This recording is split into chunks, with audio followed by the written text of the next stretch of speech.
What you saying? You said I put it in you. I mean, you said put you in it. Oh fuck! Damn it! You said to put it in you. What the fuck are you talking about, dude? I meant you said to put you in it. Ah, damn it! Don't look at me.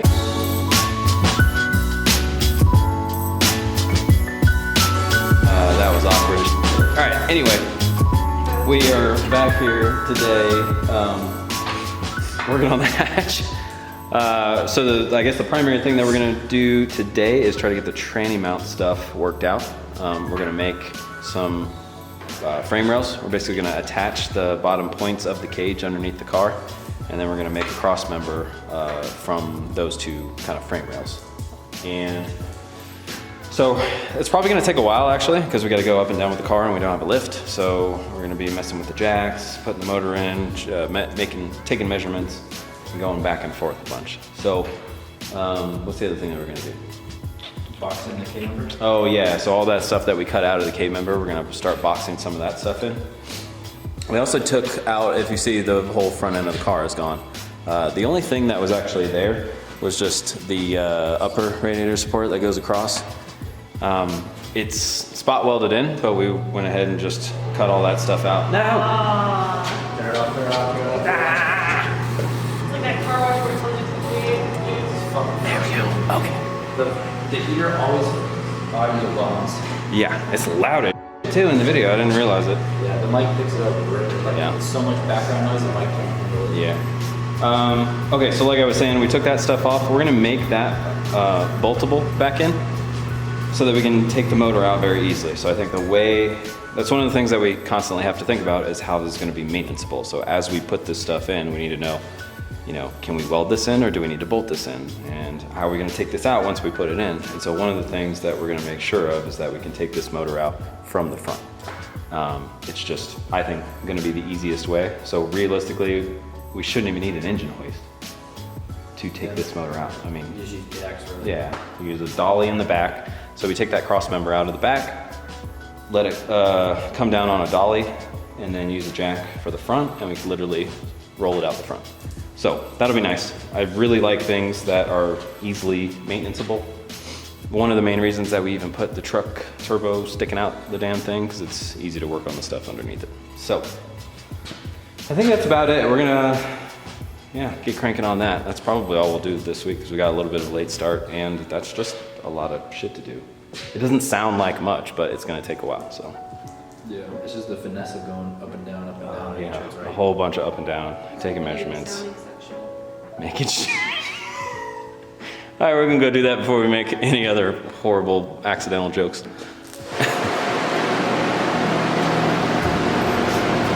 I don't know what I'm doing. It looks good to me. Work. Your ear holes must be huge. These won't stay in. I got some big old ears. That's what I was telling you earlier. It must be why you don't listen to shit, because your ear holes are so small. Oh, is that what I was? Yeah. I couldn't hear you because I wasn't listening to shit. We're trying to look at like a really dark screen that you in a really bright room.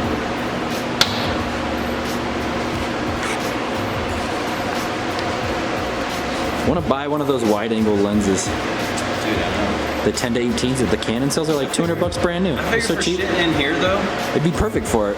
Yeah, because it's not a very low f-stop. No. But you don't need it as long as you got good light around.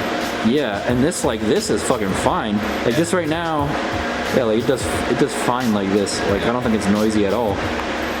Yeah, you have the light on. It's basically the same f-stop as what this one is. It's just 4.5 instead of 4. Yeah. Not a big difference. I mean, it's definitely a difference, but dude, for how much of a wide angle you can get on it, it's nuts. Yeah. That's worth it.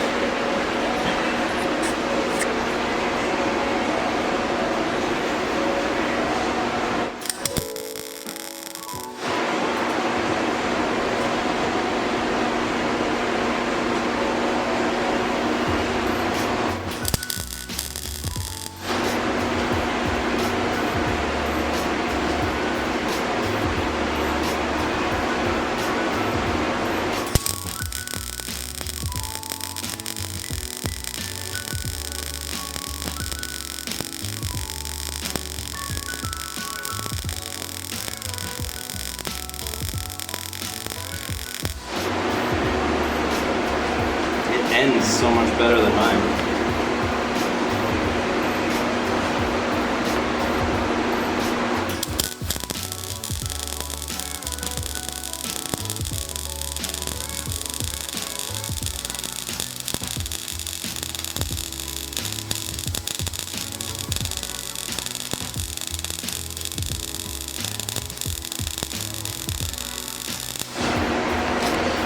You like that inverter MIG welder?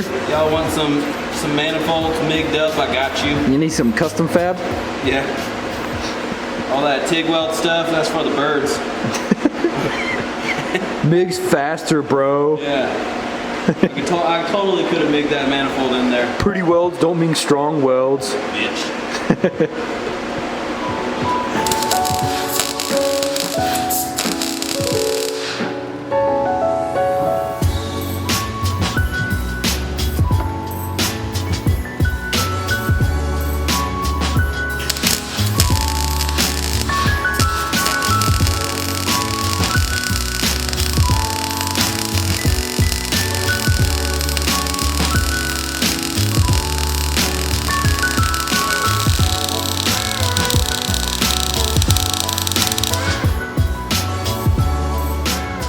Okay, so kind of a change in what we're doing.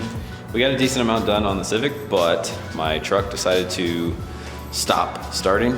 The block heater and the glow plug. I don't think the glow plugs ever came on, but the block heater stopped working. So we got to do that because it won't even start right now because it's really cold outside and I need to be able to get home today. So we're gonna work on that instead, and we have to get the Falcon out of the way so we can get the truck in. So we're gonna drive that out, but it doesn't have throttle cable on it, so I'm gonna lay or kneel on the bumper and operate the throttle for Hayden as he drives it. Sitting on like a milk crate or something. That's another thing, yeah, there's no seat. And also, I don't know if the brakes work.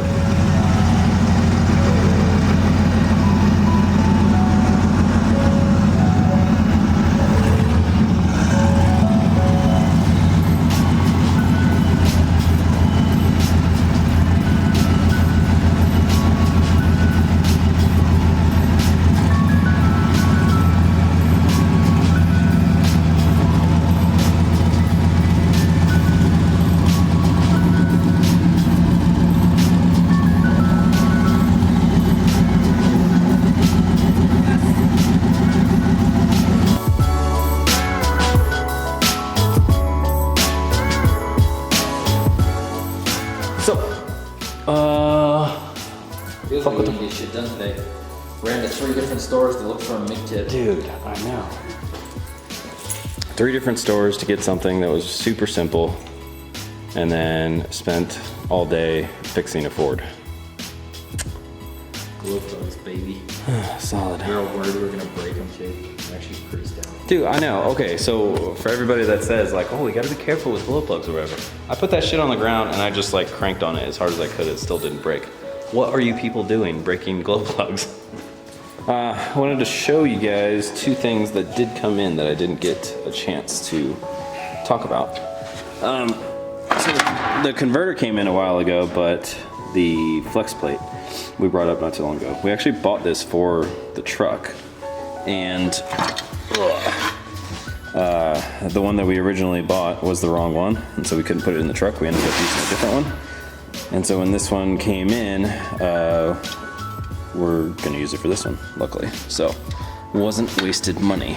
It's an SFI approved, so that it doesn't scatter everywhere and kill somebody or take out somebody's legs. So yeah, we'll be using that in this one to be a little bit safer than the truck. The truck actually has a stock one in it. Shh, don't tell anybody.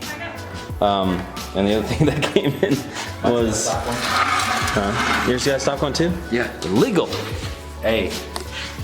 Doesn't matter. Alright, so these are the frame rail, I guess the frame rail kit. Just universal frame rails. Meant to work with 4-link specifically. So here, pull it up a little bit so that that side's straight. So essentially, this is going to be the back portion of our car. So we're gonna attach this side to the car, They give you a little bit extra. We probably won't even use that much. A lot of extra. Well, yeah. And the front 4-lane brackets are going to be shaped in here. We're going to weld those in. This hump right here is for where the axle is going to be located, so it has room to go up and down. And this back area is just going to be what we connect the back of the car to again. So it'll be structural again. So they sent those out, but we're still working on getting the rear end done. Probably going to pick it up next weekend and start prepping it. So we'll show you guys videos of all the crap that goes into that. But anyway, we didn't get a crazy amount. Well, okay, so we got a lot actually done on the Civic, but it's all stuff that you can't see. Yeah, it's like a couple little things that took a lot of time. Like those frame rails. Did you still didn't show them the frame rails? Oh yeah, I didn't. Okay. Oh, this is gonna be weird actually.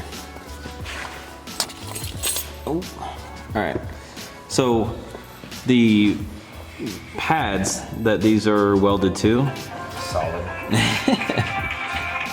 The pads that these are welded to underneath, and this is just some tube or square tube stock. Those are welded to the base pads of the cage inside the car. And so what we're doing is connecting the bottom points between those two cages, and we're going to use these as points to run the cross member for the transmission all the way across. So we'll have two parallel runs. There's another one on the other side, same as these. And then we'll run a stick between the two, and then we'll build our training mount off of that. So, doesn't look like a whole lot, but it actually took a decent amount of time. So, but next time we'll be able to get that piece going across between those two rails and be able to start making a training mount for it. Once we get the training mount in there, we can actually start resting it on there and just operating the front of the motor with a jack. And we can work on motor mounts. And once we get motor mounts in there, we can start working on everything else that's based on the motor's location. But we still will be waiting for the rear end. Then that's a whole nother fiasco. I mean, there's tons to do in front once we get the motor in its final place that I don't think we'll be waiting on the rear end really. But then we'll have a shit ton more to do once the rear end gets here. Okay, so yeah, I guess we're gonna mess with the Falcon a little bit. Time's packing up because we actually got to go in a little bit, but we're gonna try to get this running a little bit better real quick, hook up to it. So we'll do that right now. So we turn the learn feature for the base field table on, so that as it corrects with closed loop, it's going to populate the learn table. And we can very easily get a rough corrections. So I'm gonna spend a crazy amount of time on it. So this is great for like quick and dirty corrections. Quick and dirty? That's what she said. Dirty. Hey, quick and dirty. This is still that same video that we've been accidentally dirty on everything that we said. No, you have.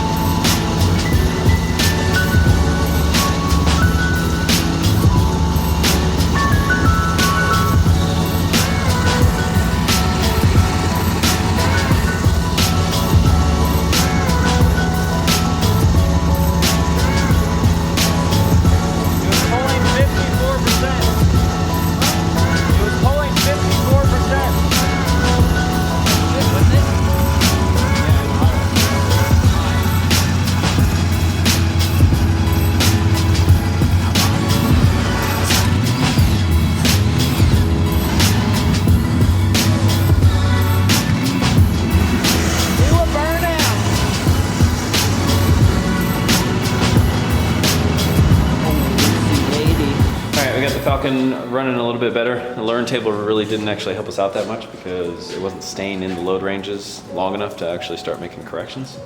So we just went in and messed with the base fuel table a little bit. It was just a little bit too much fuel at low RPM at like atmospheric load, around like 84 kPa. So we just took a little bit out and it revs fine now. At this point, it's just he's gonna make a throttle cable and then just drive it around. And that'll populate the learn table because we'll be able to actually give it steady throttle and load as he drives around. And so we'll start applying that, or he'll start applying that. Every time it populates the learn table, I'll just have him apply it. and it'll start shaping it out pretty good. So, Space soldering. because you were working on a Ford. I mean, I didn't think you would mad about it. Yeah, so that's it for this one. We'll have a lot more to do next weekend on the Civic, and hopefully we won't have to work on the Ford at all. So, yeah, we'll be good to go. Man over here. What? I thought you were talking to me. I was like, I can't hear you. So yeah, we'll see you guys next weekend, same as usual. The video will come out this morning, and we'll have a live session tonight.